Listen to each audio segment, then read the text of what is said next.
Bonjour et bienvenue dans cette présentation où je vais t'introduire au framework Flow. Donc avant d'introduire le sujet, l'idée c'est de montrer un petit peu autour de Flow de quoi on va parler. Par exemple, est-ce que tu connais Node-RED? Node-RED, c'est un outil d'automation qui a été développé par IBM et qui permet d'ordonnancer ses tâches via un graphe de données. Est-ce que tu connais Apache Airflow? Apache Airflow, c'est aussi un outil qui te permet de faire de l'ordonnancement et de la synchronisation de données. Est-ce que tu connais Google Blockly?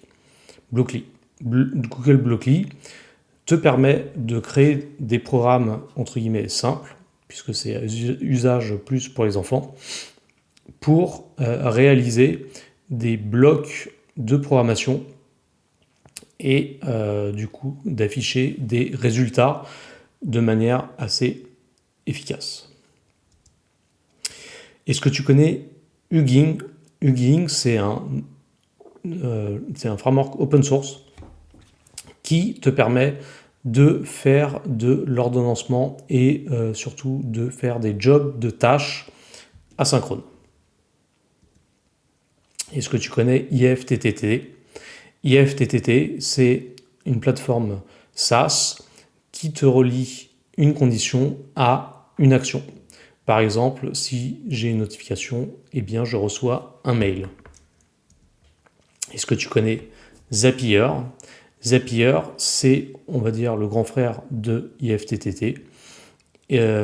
L'intérêt, c'est de relier les services entre eux via un graphe de données. Est-ce que tu connais Make? Make, c'est un outil d'automation qui a des utilités puisqu'il est interconnecté aussi à des outils.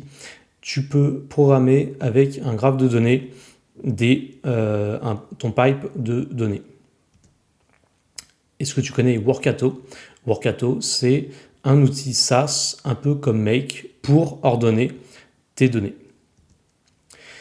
Est-ce que tu connais N8N? N8N, c'est une solution open source qui est l'équivalent de Make, sauf que cette fois-ci, tu peux l'installer sur ton ordinateur.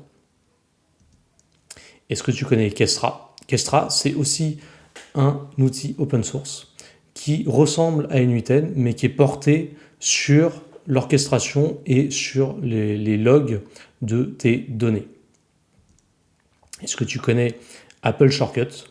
Apple Shortcut, c'est l'application de Apple pour automatiser tes tâches sur l'iPhone ou sur macOS.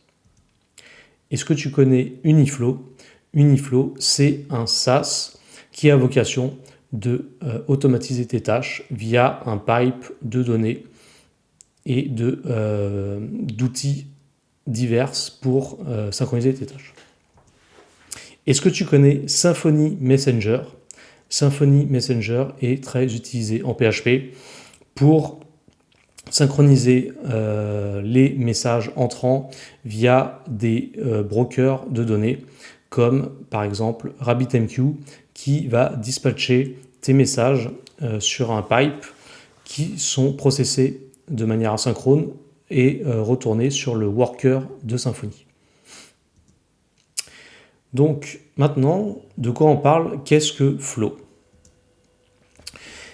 Après t'avoir présenté un peu le panel d'outils à disposition, Flow va s'inspirer un peu de tout ça, sauf qu'il est unique puisque c'est une manière visuelle d'orchestrer tes données, mais d'un point de vue framework, c'est-à-dire que ce n'est pas un outil no-code, c'est un outil low-code sur lequel tu vas pouvoir t'appuyer pour programmer tes tâches en PHP. À quoi contribue Flow? Quel est l'intérêt d'utiliser Flow? L'intérêt d'utiliser Flow par rapport au monde PHP, c'est d'adopter de manière asynchrone des d'adopter de manière asynchrone une approche native de l'implémentation asynchrone en PHP. L'idée aussi, c'est de parler plus de programmation fonctionnelle avec Flow et de voir en fait comment tu peux organiser tes pipes de données à travers un pipe et non plus par rapport à un graphe.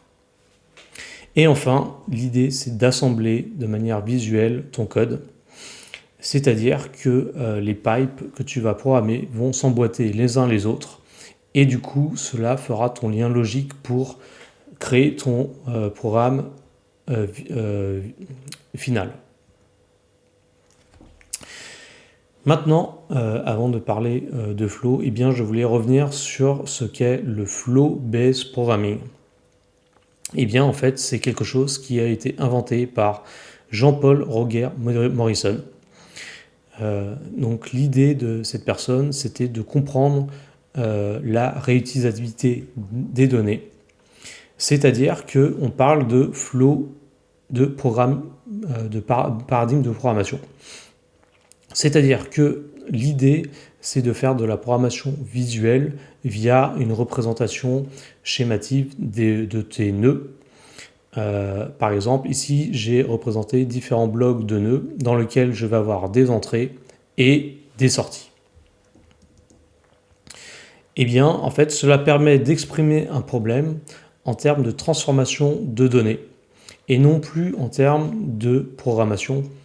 C'est-à-dire que, par exemple, si je me place dans une chaîne de fabrication de bouteilles, eh bien, en fait, je peux décomposer mon workflow, mon flow de données en différentes boîtes encapsulantes qui vont chacune faire une petite partie du programme. Donc là, par exemple, j'ai une bouteille qui est vide, je la remplis, ensuite je passe par le process capper qui va la bouchonner et je vais la labelliser avec la dernière donnée.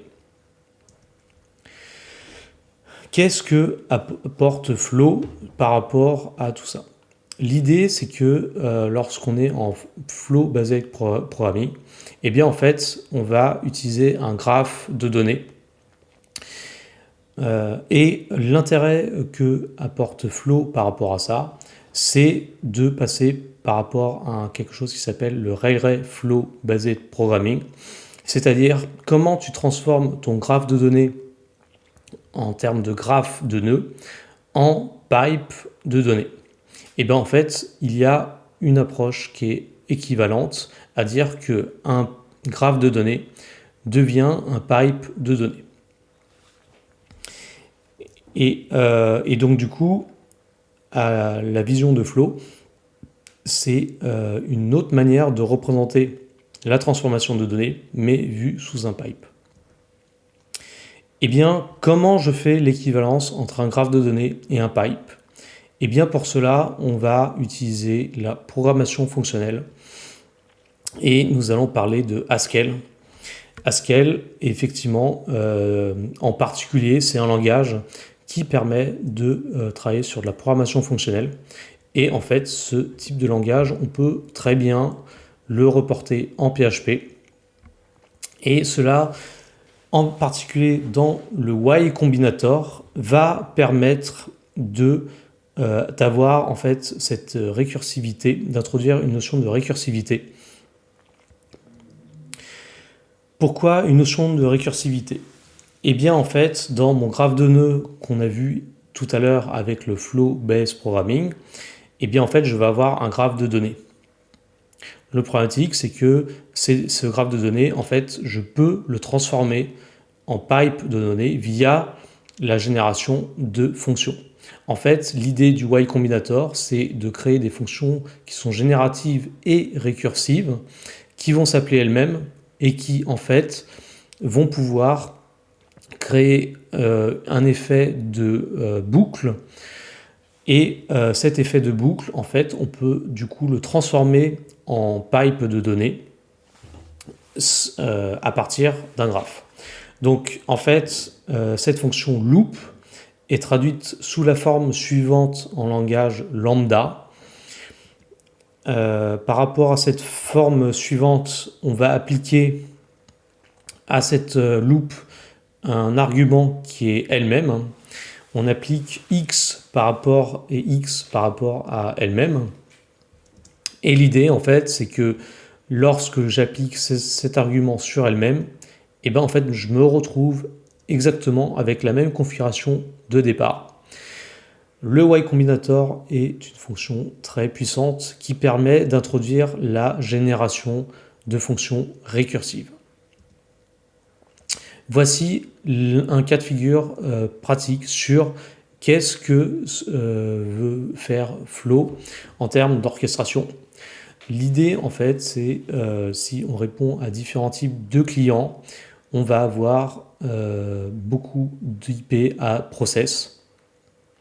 Et chacun des clients, en fait, vont appeler le rail de données de Flow en passant, entre guillemets, par un produceur qui va, donc cette opération va écouter les IP entrantes.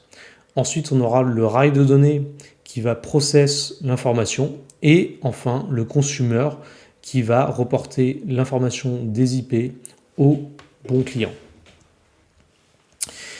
Ce qu'il faut savoir au niveau du Rail Oriented Programming, c'est qu'on a un phénomène de back pressure. C'est-à-dire que toutes mes IP qui vont arriver au niveau du producteur vont être process dans un pipe de données et ce pipe de données sera plus ou moins pressurisé par rapport à la capacité qu'il est possible d'utiliser par rapport aux IP entrantes. C'est-à-dire, si j'ai 1000 IP qui rentrent dans mon flot de données et que j'ai un seul process qui s'occupe de l'IP une à la fois, et bien en fait, je vais avoir, par exemple, si mon opération add one est utilisée une seule fois, et bien en fait, les IP vont être process l'une après l'autre, le temps que add one puisse faire l'asynchrone sur chacune des IP. Par contre, si je passe par mult by 2, et bien en fait là j'ai trois manières. En fait, j'ai scalé mon process à 3. Et donc du coup, si mes 1000 IP, eh bien je vais pouvoir les process 3 par 3. Et donc du coup d'accélérer ma transformation. Ensuite, Flow est asynchrone par défaut. Et ça, c'est ce qui est visé. C'est-à-dire qu'en fait, Flow va s'appuyer sur plusieurs frameworks PHP en termes d'interface. Actuellement, il y a 4 interfaces qui sont implémentées. Donc, c'est le driver AMP, le driver React PHP, Fiber. Donc, Fiber, c'est ce qui est implémenté nativement en PHP depuis la version 8.1. Et Soul Driver aussi, qui est un langage open source. Et donc, du coup, vous, en utilisant Flow, eh bien, vous pouvez choisir le driver qui vous intéresse pour faire votre partie asynchrone. Ensuite, Flow dispose d'une stratégie d'IP, c'est-à-dire que on va utiliser via Symfony le système d'événements, donc l'Event Dispatcher mis à disposition par Symfony. Et grâce à l'Event Dispatcher, eh bien, Flow va proposer plusieurs types d'événements. Donc en particulier, il y a l'événement de type push, c'est-à-dire lorsque mon IP entre dans une opération, donc dans mon job, dans un premier job, et bien en fait ce sera un événement qui sera dispatché, qui s'appellera push. Ensuite, j'ai un deuxième événement qui est une opération de pull, c'est-à-dire que lorsque je vais push mon IP dans mon pipe, celle-ci ne sera pas process directement. L'idée en fait sera d'adopter une stratégie qui vous permettra de process l'IP que vous souhaitez.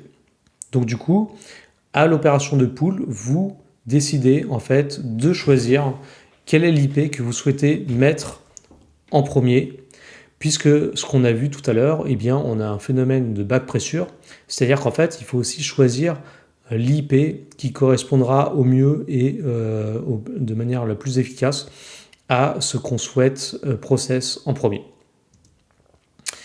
Nous avons aussi un événement async. Eh bien, cet événement sera déclenché lorsque le job processe l'IP dans sa connexion. Eh bien, en fait, ce sera un événement de type async qui sera process.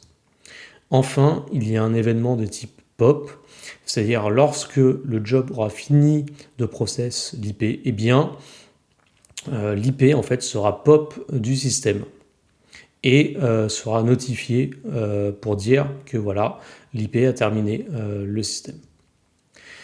Enfin, il y a un dernier événement qui s'appelle pool, et cet événement permet de compter l'ensemble des IP qui sont actuellement process dans votre flow de données.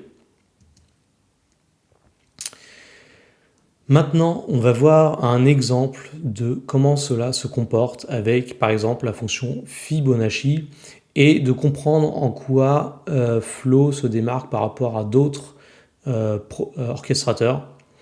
Eh bien, si j'ai le job add1 qui vient de finir et l'IP qui est process arrive dans le job Fibonacci, on va dire que l'IP contient la valeur 4.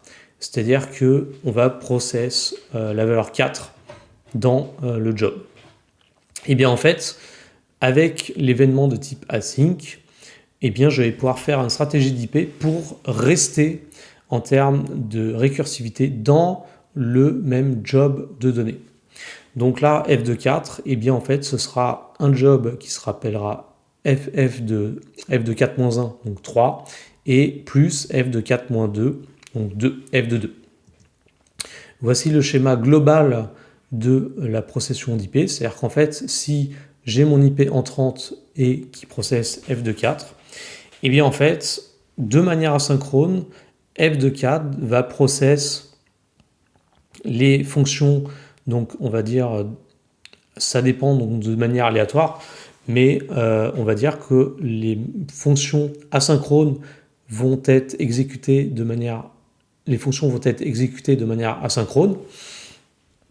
Et donc ici, si je prends la deuxième itération, eh bien en fait f de 1 et f de 0 auront déjà réagi. Et je peux avoir f d'autres fonctions itératives qui processent en parallèle lors du process de la fonction Fibonacci.